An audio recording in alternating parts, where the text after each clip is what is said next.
முன்னாள் போலீஸ் ஊடக பேச்சாளர் பிரியந்த ஜெயக்கொடி அதிரடி கைது. பல கோடி ரூபாய் பெறுமதியான மகிந்த குடும்பத்தின் ரத்தினங்கள் ராஜபக்ஷகள் மீதான கைது உறுதி.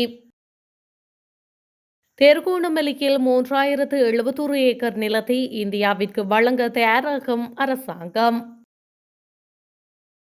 புதைகுழிகள் தொடர்பான உண்மைகளை வெளிப்படுத்துங்கள், அனுர அரசுக்கு சுமந்திரன் கடும் அழுத்தம்.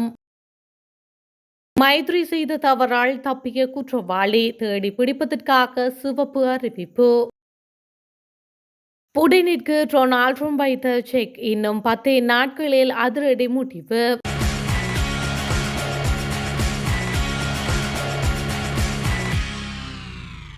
கடந்த மகிந்த ஆட்சியின் போது ஊழல் உட்பட பல்வேறு குற்ற செயல்கள் அதிகளவாக நடைபெற்றதாக குற்றச்சாட்டுகள் எழுந்துள்ளன.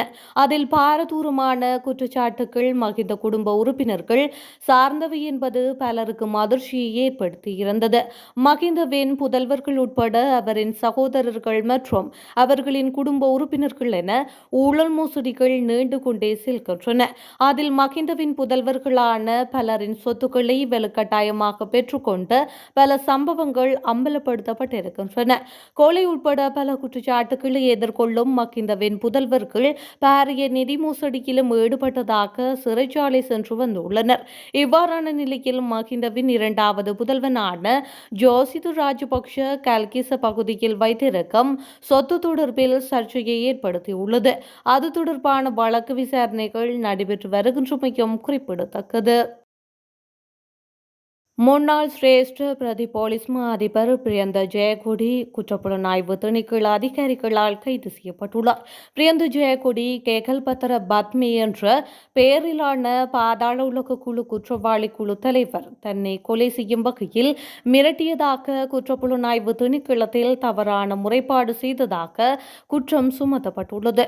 கைது செய்யப்பட்ட முன்னாள் பிரதி போலீஸ் மா அதிபர் பிரியந்த ஜெயக்கொடி தற்போது ஒரு நோயால் பாதிக்கப்பட்ட நிலையில் வைத்தியசாலையில் சிகிச்சை பெற்று வருகின்றார். குற்றப்புலனாய்வு பிரிவு அதிகாரிகளின் போலீஸ் கண்காணிப்பில் வைத்தியசாலையில் சிகிச்சை பெற்று வருவதாக தெரிவிக்கப்படுகின்றது. முன்னாள் பிரதி போலீஸ் மா அதிபர் பிரியந்த ஜெயக்கொடி காவல்துறை ஊடக பேச்சாளராக கடமையாற்றியிருந்தார் என்பதும் குறிப்பிடத்தக்கது. உண்மைகளை மூடி மறைத்து இனங்களுக்கு இடையில் நல்லிணக்கத்தை ஏற்படுத்த முடியாது.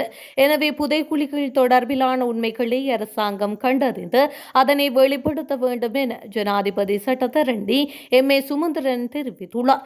செம்மணி புதைக்குழி அகழ்வு பணிகளை நேற்றைய தினம் ஜனாதிபதி சட்டத்தரணி எம்.ஏ. சுமந்திரன், சட்டத்தரணி கேசலன் சயந்தன் ஆகியோர் நேரில் சென்று பார்வையிட்டனர். அதன் பின்னர் ஊடகங்களுக்கு சுமந்திரன் கருத்து தெரிவிக்கும் போது இங்கு நடைபெற அகழ்வு பணிகளில் குழந்தைகள், வயது குறைந்தவர்களின் எலும்புக்கூடுகள் மீட்கப்பட்டுள்ளன. எலும்புக்கூடுகள் அசாதாரணமான சூழலில் அடக்கம் செய்யப்பட்டுள்ளது. இவை தொடர்பில் உண்மைகள் கண்டறியப்பட வேண்டும்.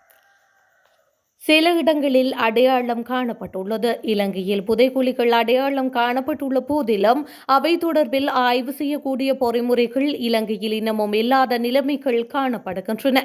எனவே சர்வதேச நிபுணத்துவ உதவிகளை இலங்கை பெற்றுக்கொள்ள வேண்டும். மனித புதைகுழிகள் கொக்கு தொடுவாய், மன்னர், மாதளை போன்ற தெற்கிலும் அகழ்ந்து எடுக்கப்படும். எலும்புக்கூடுகளை முறையாக பாதுகாப்பதற்கு கூட சர்வதேச நிபுணத்துவ மேற்பார்வை வேண்டும். அதற்குரிய நடவடிக்கைகளை அரசாங்கம் மேற்கொள்ள வேண்டும். இந்த அரசாங்கம் இனங்களுக்கு இடையே நல்லிணக்கத்தை ஏற்படுத்துவதாக கூறுகின்றது. உண்மைகளை மறைத்து நல்லிணக்கத்தை ஏற்படுத்த முடியாது. எனவே புதைகுழிகள் தொடர்பிலான உண்மைகளை கண்டறிய சர்வதேச நிபுணர்களை நாட்டுக்கு அழைத்து அவர்களிடம் புதைகுழி விவகாரங்களை கையளித்து எவ்வித தலையீடுகளுமின்றி அவர்கள் சுயாதீனமாக செயற்பட்டு அது தொடர்பிலான உண்மைகளை வெளிப்படுத்த அரசாங்கம் நடவடிக்கை எடுக்க வேண்டும் எனவும் அவர் தெரிவித்துள்ளார். இலங்கைக்கும் இந்தியாவிற்கும் இடையிலான ஒப்பந்தத்தின்படி திருகோணமலை உட்பட பல பகுதிகளில் 3071 ஏக்கர் நிலத்தை இந்திய முதலீட்டாளர்களுக்கு வழங்க இலங்கை அரசு நடவடிக்கை எடுத்துள்ளதாக தேசிய மக்கள் போராட்ட இயக்க நிர்வாக உறுப்பினர் வசந்த முதலிக்கே தெரிவித்துள்ளார். திருகோணமலையில் கொழும்பின் அளவிலான 620 சதுர கிலோமீட்டர் பரப்பளவு இந்தியாவின் பொருளாதார மண்டலமாக நியமிக்கப்பட்டுள்ளதாக முதலிக்கே மேலும் கூறியுள்ளார். திருகோணமலையிலிருந்து மன்னார் வரையிலான அதிவேக நெடுஞ்சாலை கட்டுமானம் மற்றும் சர்வதேச கிரிக்கெட் மைதானம் கட்டுதல் ஆகியவை முன்மொழியப்பட்ட மேம்பாட்டு திட்டங்களில் அடங்கும் என்றும் அவர் சுட்டிக்காட்டியுள்ளார்.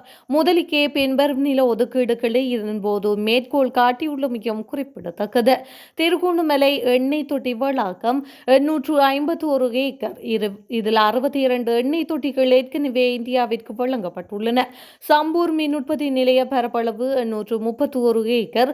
சம்பூர் பொருளாதார மண்டலம் 900 ஏக்கருக்கு அதிகம். குச்சவெளியில் சுரங்கத்திற்காக 100 ஏக்கர். முத்துநகர் மொத்தம் 900 ஏக்கர். இதில் 800 ஏக்கர் சூரிய சக்தி பேனல் திட்டத்திற்காக ஒதுக்கப்பட்டுள்ளது. மேலும் கொழும்பு துறைமுகம் மற்றும் திருகோணமலை துறைமுக பகுதியில் உள்ள கப்பல்களுக்கு எரிபொருள் வழங்குவதற்காக திருகோணமலையில் எண்ணெய் சுத்திகரிப்பு நிலையத்தை கட்ட இந்தியா திட்டமிட்டுள்ளதாக முதலிக்கே கூறியுள்ளார். மேலும் தற்போதைய திருகோணமலை மீனவ சமூகத்தினர் அந்த பகுதியிலிருந்து அகற்றப்பட்டு இந்திய முதலீட்டாளர்களின் பொழுதுபோக்குக்காக அந்த மண்டலம் ஒதுக்கப்பட உள்ளதாகவும் முதலிக்கே மேலும் குற்றம் சுமத்தியுள்ளார். சர்ச்சைக்குரிய ராயல் பார்க் கொலை வழக்கு தொடர்பாக மரண தண்டனை விதிக்கப்பட்ட நிலையில் முன்னாள் ஜனாதிபதி மைத்ரிபால சிறிசேன ஜனாதிபதி மன்னிப்பு வழங்கியதை அடுத்து நாட்டை விட்டு தப்பி சென்ற ஜூட் ஸ்ரமந்த ஜெயமகாவை கைது செய்வதற்கான சிவப்பு அறிவிப்பு பிறப்பிக்கப்பட்டுள்ளது. குறித்த விடயத்தை சட்டமா அதிபர் நேற்று உயர்நீதிமன்றத்தில் அறிவித்துள்ளார். இது தொடர்பான வழக்கு விசாரணைக்கு எடுத்துக் கொள்ளப்பட்ட போது சட்டமா அதிபர் சார்பில் முன்னிலையான சிரேஷ்ட அரசு சட்டத்தரணி சஜித் பண்டார இதனை தெரிவித்துள்ளார்.